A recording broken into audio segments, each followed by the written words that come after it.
Gibson. I was a staff on the American Friends Service Committee for 8 years.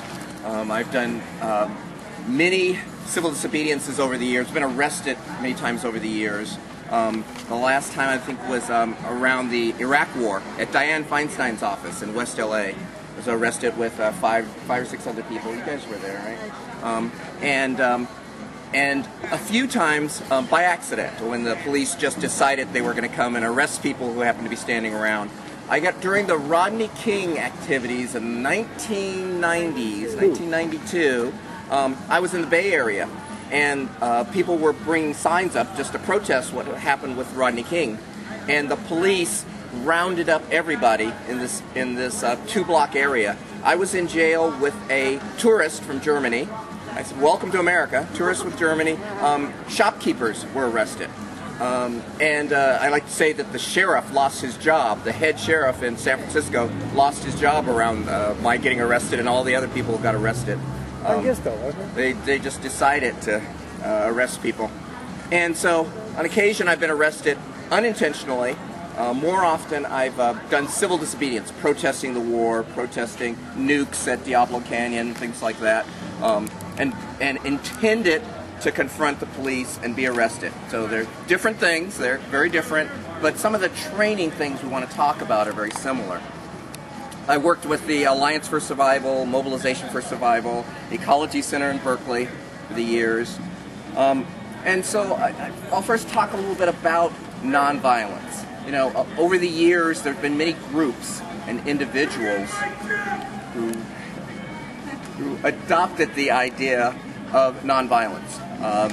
Gandhi, you've all heard of Gandhi in India, did a lot of activities against the British Empire, which ruled India at the time, and did some huge actions, getting thousands of people in India protesting the British who were running things then. And until the British left, it was a campaign that lasted years. And they were willing to take their hits from the police and the military at the time and willing to go to jail. They filled up the jails with them until the British left. Martin Luther King here around civil rights in the 1960s, 1950s, 1960s. A lot of people working for rights for African Americans in the United States, mainly in the South. Wrist arrests. They would do things, they would go to lunch counters, they would get on buses, they would do things that would confront the system. The police would come and arrest them, and they'd fill up the jails. And as you know, that led to change. It led to civil rights laws being passed in this country. And over the years, around nukes, there were the government and industry was trying to put nuke plants everywhere in the United States. And some people back then, scientists and others, said these are dangerous. These can't survive earthquakes and things like that. Like there's some here in California. There's some right now working in California that are old. San Onofre. There's San Onofre. There's Diablo Canyon. And those are they're built very similar to Fukushima. Very similar. They're built by the same people who built Fukushima. And they cannot survive serious catastrophes. So people back then were protesting. This was like the 80s, 1980s. People were protesting and were going and saying, this is wrong, we want to stop this. And so people were doing civil disobedience, nonviolence, getting arrested, filling up the jails back then. So there's a very long tradition of nonviolence. I think what I should do too is kind of get you guys involved and kind of hear why you're here too, and you know how long you've been here and what you're doing. So, like I said, my name is Stephen Gibson, and I'd like to hear your names and why you're here. So, start.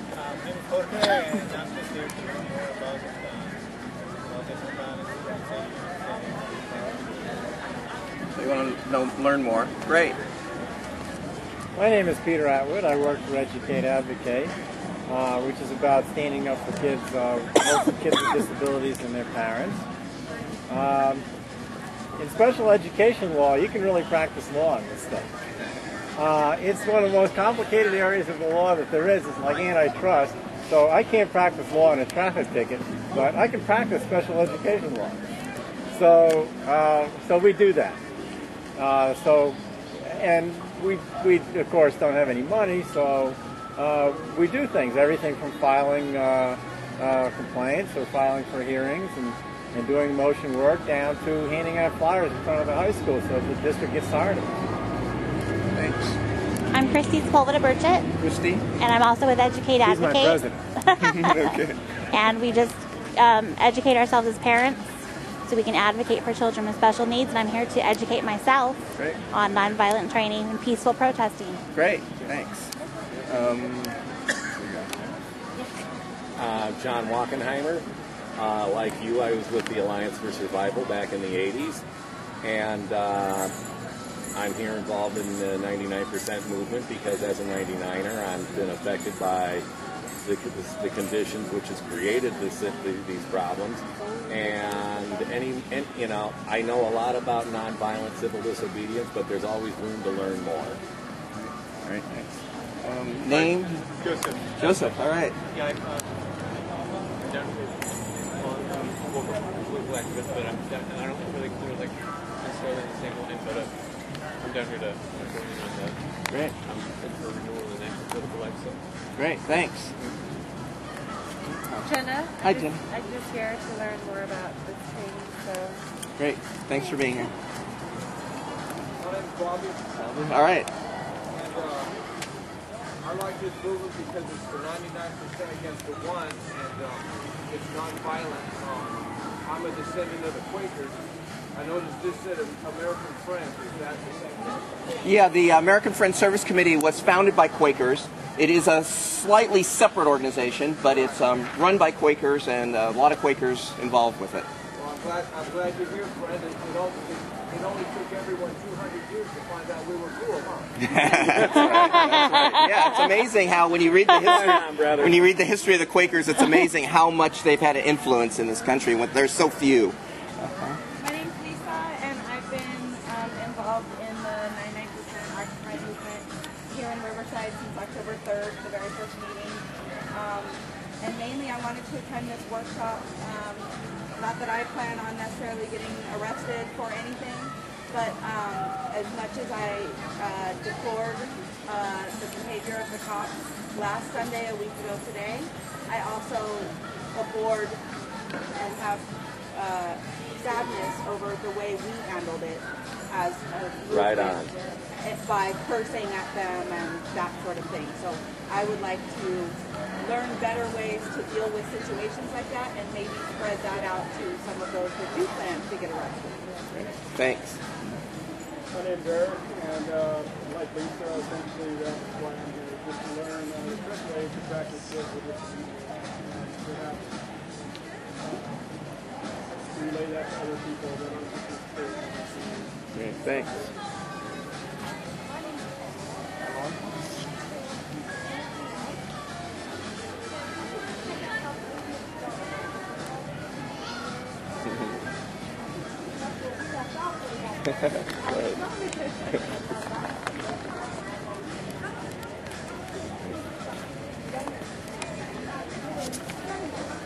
Right. Thanks, family.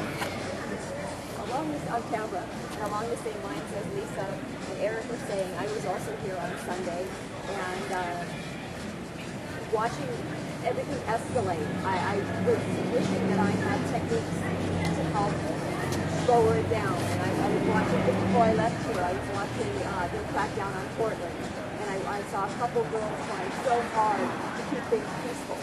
And hearing them say, we're peaceful people. They were trying so hard, but you could just feel the escalation. And techniques that they can help, I love to learn them. Great, thanks. Hi, I'm Mary. I work at a community college in Southern Union, and I have a bunch of hats: labor organizer, and civil disobedience around immigration issues and immigrant rights. And for student rights, a lot of student advocates, former student government leaders, a lot of student advocates, and working with the legislature to pass immigrant education policy. I was also here on Sunday, and I'm anxious to attend this training to also learn the nonviolent techniques and hopefully share that with others. But I just want to make a point about the folks who, were kind of in that fight or flight mode. It's a biochemical reaction that your brain kind of shuts off its logical thinking, and unless you have the skills and the practice, most importantly the practice, nonviolence is not something you just instantly acquire. It takes practice. And so for particularly a younger generation here that is very new maybe to activism and very new to any type of protest activity, that we have a good understanding and patience with them as they learn that. That's good. Yeah, I'm glad you said that, because I wanted to emphasize a couple times today about it's not just in the head. Right. Learning nonviolence isn't in the head, it's the body, because the body is going to react the way you've been trained. Good point.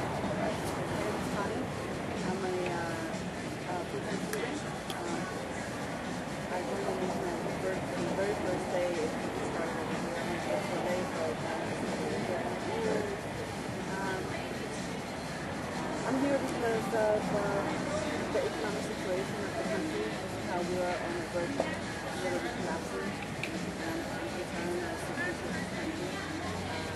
Just looking at the future, looking at the big picture, I also realize that we have a lot of issues here in Riverside, a lot of black community, and I think we as a movement should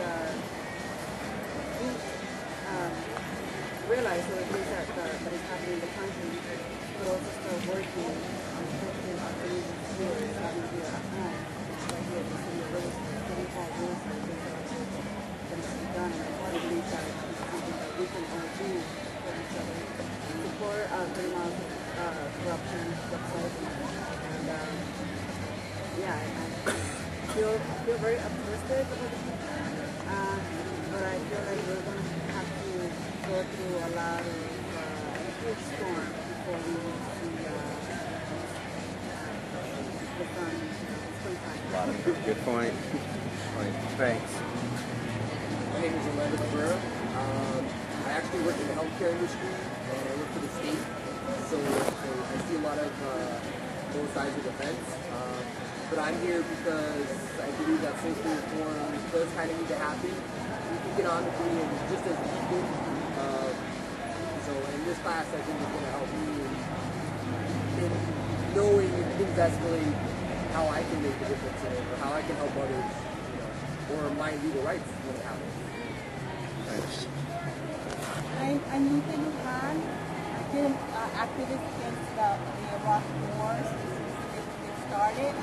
And I have to say honestly that I have never been excited about change as I am now. Okay, this is it. I'm her husband Robert. We've been activists together. Really we got started because our son was taken off his high school campus by a military recruiter illegally without my signature. He was taken off campus. That's how we kind of got more involved.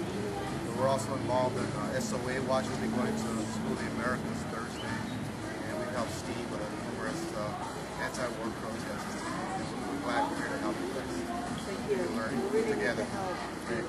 Thanks, everybody. So let me start with the alternatives. The alternatives we talk about are the use of force, kind of resisting what the police or authorities or other people who are going to confront us are doing. So that's the natural reaction. The natural reaction is to resist force using our bodies any way we can, using whatever we can. That's the natural reaction. What general people who teach nonviolence say is that a problem with that is escalation. As you've all been seeing everybody's been seeing in real life and on the news, escalation is a problem. You lose the ability to control the escalation of force when you're responding with force, because the police and the authorities are trained for that. They're trained to respond, or the way they're trained is to respond to force with an escalation of force on their side. It's their automatic response, and that's and that means that we lose the ability to kind of have whatever control we do have over the situation. So that's a